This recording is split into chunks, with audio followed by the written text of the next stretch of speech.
कांग्रेस के पूर्व अध्यक्ष राहुल गांधी ने मन की बात कार्यक्रम को लेकर पीएम मोदी पर तंज कसा है।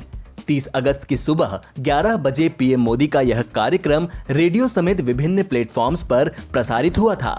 पीएम ने बच्चों के खिलौनों से लेकर मोबाइल ऐप्स, न्यूट्रिशन और सिक्योरिटी डॉग्स पर भी बातचीत की। राहुल ने अपने ट्वीट में जेईई नीट परीक्षाओं का मसला उठाया।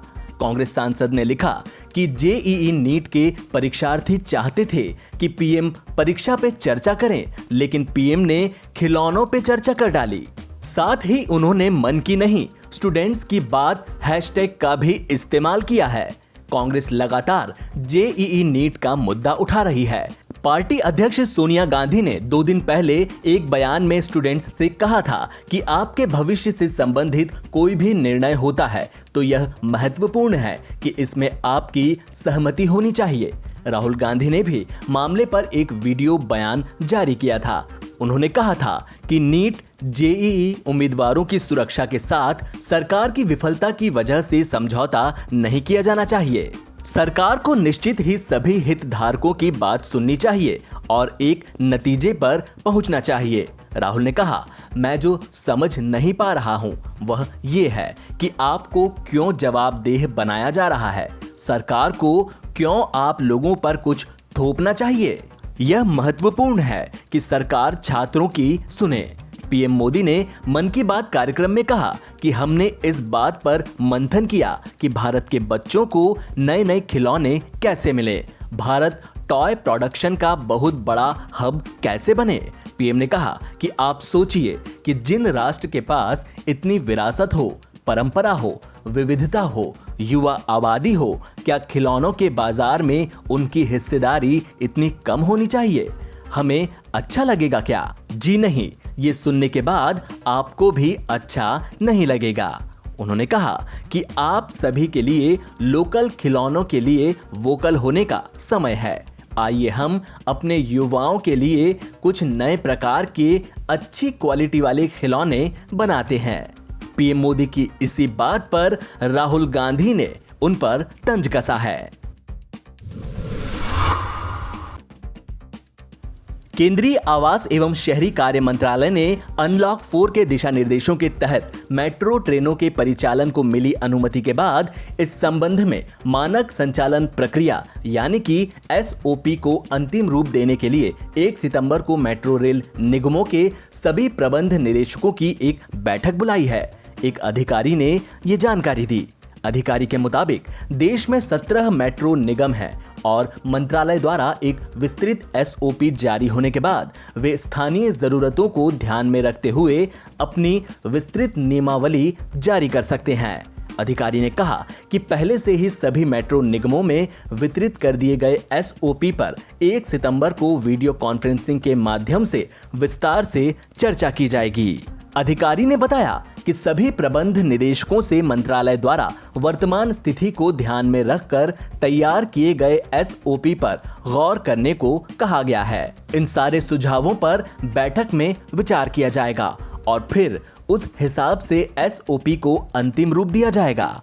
एक अन्य अधिकारी ने कहा कि केंद्रीय आवास एवं शहरी कार्य मंत्रालय वर्तमान स्थिति को ध्यान में रखकर तैयार किए गए अपने एसओपी पर पुनर्विचार करेगा और शीघ्र ही नए एसओपी जारी करेगा। केंद्रीय गृह मंत्रालय ने शनिवार रात अनलॉक 4 के लिए दिशा निर्देश जारी किए, जिसके तहत मेट्रो रेल को 7 सितंबर से चरणबद्ध तरीके से संचालित करने की अनुमति दी जाएगी। अधिकारियों ने बताया कि मेट्रो सेवाओं के बहाल होने के बाद मेट्रो परिसरों और ट्रेनों में मास्क लगाना अनिवार्य होगा।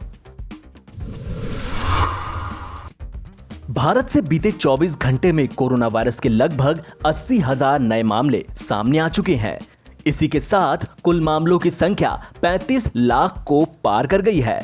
केंद्रीय स्वास्थ्य मंत्रालय की ओर से रविवार सुबह जारी आंकड़ों के मुताबिक पिछले 24 घंटे में 78,661 नए मामलों का पता चला है। इसी दौरान देश में कोविड-19 के 948 मरीजों ने दम तोड़ दिया है। देश में टोटल 45,42,734 कोरोना केस हैं। कोरोना के एक्टिव मामलों की संख्या बढ़कर 7,65,302 हो गई है। रिकवर होने वाले मरीजों की संख्या में भी लगातार इजाफा हो रहा है। अब तक 27,13,934 लोग बीमारी से ठीक हो चुके हैं। कोरोना महामारी ने देश में अब तक 63,498 लोगों की जान ले ली है। पूरी दुनिया में कोरोना वायरस संक्रमण के मामले 2.5 करोड़ के आंकड़े को पार कर गए हैं। जॉन हॉपकिंस विश्वविद्यालय द्वारा तैयार की गई तालिका के मुताबिक अमेरिका में संक्रमण के 59 लाख मामले हैं। इसके बाद ब्राजील में 38 लाख और भारत में 35 लाख मामले पार कर चुके हैं। अमेरिका के रोग नियंत्रक एवं रोकथाम केंद्र के मुताबिक दुनिया भर में संक्रमित लोगों की संख्या इससे कहीं अधिक होने का अनुमान है। केंद्र के मुताबिक जांच क्षमता सीमित होने और ऐसे मामले जिनमें संक्रमण के लक्षण नहीं है उनका पता नहीं लग पाने के कारण अमेरिका में संक्रमण के मामले कहीं ज्यादा हो सकते हैं। ये महामारी पूरी दुनिया में अब तक 8,42,000 से ज्यादा लोगों की जान ले चुकी है, जिनमें अमेरिका में 1,82,779 लोगों की मौत हुई है। इसके बाद ब्राजील में 1,20,262 और मैक्सिको में 63,819 लोगों की इस बीमारी से मौत हुई है। सुशांत सिंह राजपूत केस की जांच कर रही सीबीआई की टीम ने लगातार तीसरे दिन रिया चक्रवर्ती और शोविक चक्रवर्ती से पूछताछ की। इसके अलावा सीबीआई की टीम सिद्धार्थ पिठानी और सैमुअल मिरांडा से भी पूछताछ जारी रख सकती है।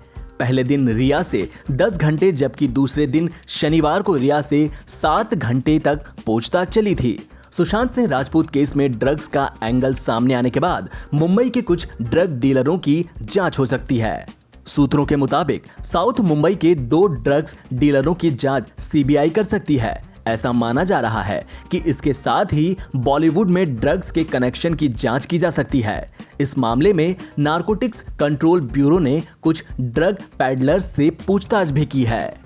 केस में जांच कर रही सीबीआई की टीम अब सुशांत की बहनों मीतू सिंह और प्रियंका सिंह के बयान भी दर्ज करेगी। रिपोर्ट्स के मुताबिक प्रियंका के पति सिद्धार्थ के भी बयान दर्ज कराए जाएंगे। अभी सीबीआई की टीम ने रिया के माता-पिता से पूछताछ नहीं की है। ऐसा माना जा रहा है कि उनकी उम्र को देखते हुए टीम उनके घर पर जाकर पूछताछ करेगी। दरअसल रिया और उनकी टीम का कहना है कि सुशांत के साथ उनकी बहन मीतू रह रही थी, लेकिन उनसे अभी तक कोई पूछताछ नहीं हुई है। पीएम मोदी ने रविवार को अपने रेडियो कार्यक्रम मन की बात में वोकल फॉर लोकल की बात कही। उन्होंने कहा कि कोरोना काल में नागरिकों में अपने दायित्व का एहसास है।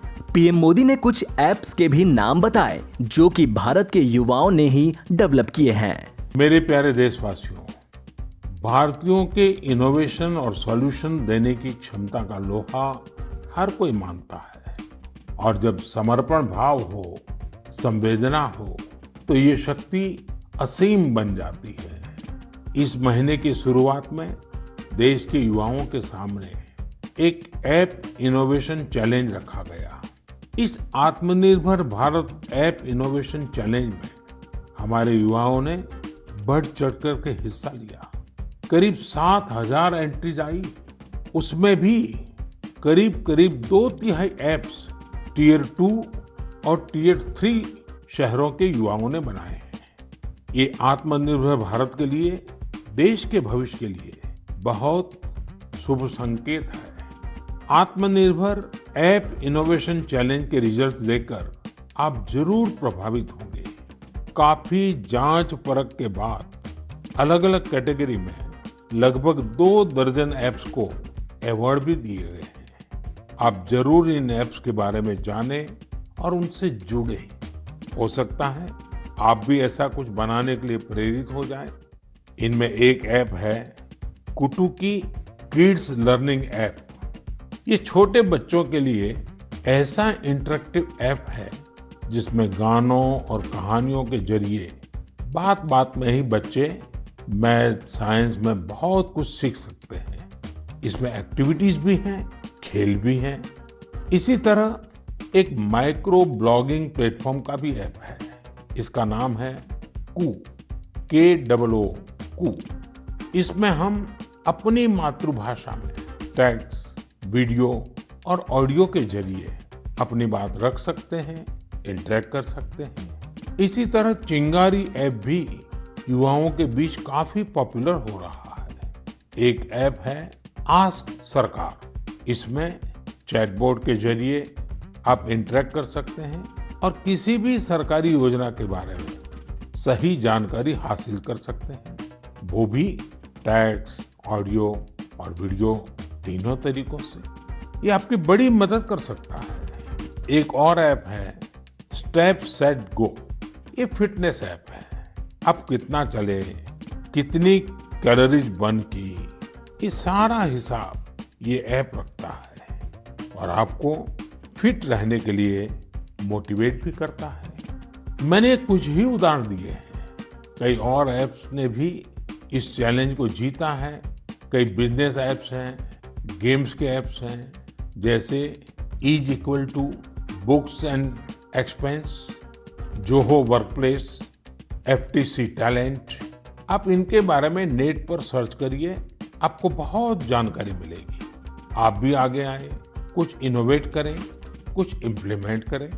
आपके प्रयास आज के छोटे छोटे स्टार्टअप्स कल बड़ी बड़ी कंपनियों में बदलेंगे और दुनिया में भारत की पहचान बनेंगे।